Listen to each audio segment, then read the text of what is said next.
মুসলমানের সন্তান তুমি বুঝো না, অথচ বিজাতি কাফের মুশরিক হিন্দু সে বুঝে। আজ আমরা দেখতে পেয়েছি খবরের হেডলাইন হলো বাংলাদেশের টপ অফ দ্য কান্ট্রি হলো দেব চৌধুরী কালিমা পড়ে মুসলমান হয়েছেন। ক্রীড়াঙ্গনের সবচেয়ে জনপ্রিয় সাংবাদিক আব্দুল হাই সাইফুল্লাহর মসজিদে গিয়ে তার হাতে কালিমা পড়ে শাহাদা বাক্য পাঠ করে সে মুসলমান হয়ে গেছে। কথা বলেন ঠিক কি ঠিক না? আশহাদু আল্লাহ ইলাহা ইল্লাল্লাহু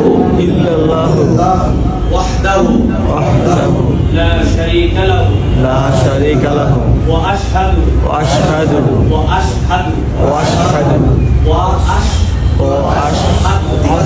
আন্না মুহাম্মাদান আবদুহু ওয়া রাসূলুহু। আমি সাক্ষ্য দিচ্ছি যে আল্লাহ ছাড়া কোনো ইলাহ নাই, রব নাই, মালিক নাই।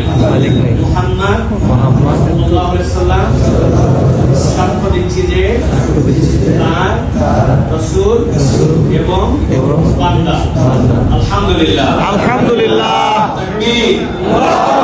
দেব চৌধুরীর মতো একজন কলামিস্ট, একজন সাংবাদিক, বাংলাদেশের ভাইরাল একজন সাংবাদিক, সে বুঝতে পেরেছে কোরআন কি, কোরআনের দাওয়াত সে গ্রহণ করেছে। কিন্তু তুমি কুলাঙ্গার মুসলমান, কোরআনের বিরুদ্ধে কথা বলে প্রমাণ করেছ তোমার ভিতরে বিন্দু পরিমাণ কোরআনের মহাব্বত নাই। তুমি আবু জেহেলের গোষ্ঠী, তুমি আবু জেহেলের প্রেতাত্মা, উতবা সাইবা মুগিরা ফেরাউনের গোষ্ঠী। কথা বলেন ঠিক কি ঠিক না? ফেরাউনের বিরুদ্ধে মূসা আলাইহিস সালাম সংগ্রাম করেছিলেন, বিজয় লাভ করেছেন মূসা আলাইহিস সালাম। নমরুদের বিরুদ্ধে সংগ্রাম করেছিলেন আমাদের জাতির পিতা ইব্রাহিম খলিলুল্লাহ আলাইহিস সালাম। ইব্রাহিম খলিলুল্লাহ আলাইহিস সালামকে আগুনের কুণ্ডুলির ভিতরে ফেলে দিয়েছেন, তারপর সারেন্ডার করে নাই, ঈমান হারা হয় নাই। পরিশেষে আগুনকে ফুলের বাগান বানিয়ে ইব্রাহিম খলিলুল্লাহর বিজয় দিয়েছেন কে? কথা কয় না? প্রাসাদের মধ্যে সবচেয়ে বড় প্রাসাদ যেটা, সেটা হলো রাজপ্রাসাদ। হাঁসের মধ্যে যেটা সবচেয়ে বড় হাঁস, সেটা হলো রাজহাঁস। মিস্ত্রির মধ্যে সবচেয়ে বড় মিস্ত্রি যেটা, সেটা হলো রাজমিস্ত্রি। নীতির মধ্যে সবচেয়ে বড় নীতি যেটা, সেটা হলো কোরআনের নীতি। এটার নামে রাজনীতি। কথা বলেন ঠিক কি ঠিক না? জয় নারায়ে তাকবীর, আল কোরআনের আলো সংসদে চালো, ইসলামের শত্রুরা। সুতরাং আমাদেরকে সে বিজয়কে ধরে রাখতে হবে। সে বিজয়কে ধরে রাখার জন্য ঐক্যবদ্ধভাবে, যেমনিভাবে জুলাই আগস্টের মহাবিপ্লব হয়েছে, আগামী দিনে আরেকটা বিপ্লবের মাধ্যমে কোরআনের রাজ, কোরআনের সমাজ, কোরআনের বাংলাদেশ প্রতিষ্ঠিত করতে হবে। কারা কারা রাজি? হাত তুলে দেখাও মুসলমান।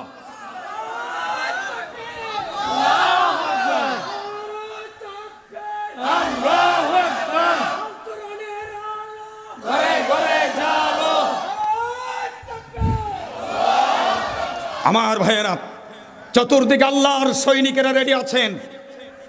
আল্লাহর দুশ্মনী করবে, আল্লাহর জমিনে পদচারণা করে, আল্লাহ পাকের হুকুম লঙ্ঘন করবে, আল্লাহর সাথে নাফরমানি করবে।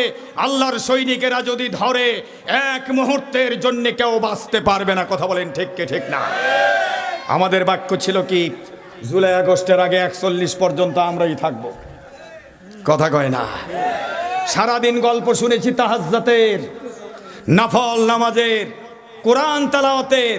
হায় আল্লাহ, এত নফল বন্দিগি তাহাজ্জুদের ভিতরে এত টাকা চুরি হলো কিভাবে? বুঝে আসে না। যিনি তাহাজ্জুদের রানী, দেখলাম তিনি ফেসিবাদ এবং চুরিরও রানী। আজিব, মা এবং ছেলে মিলে $300 মিলিয়ন নিয়ে গেছে। এক পরিবার 81,000 কোটি ডলার চুরি করে নিয়ে গেছে। আহা, কোথায় ছিলাম? তার অভিনয় বুঝতে আমাদের 17 বছর লাগছে। কথা কয় না? কথা কয় না?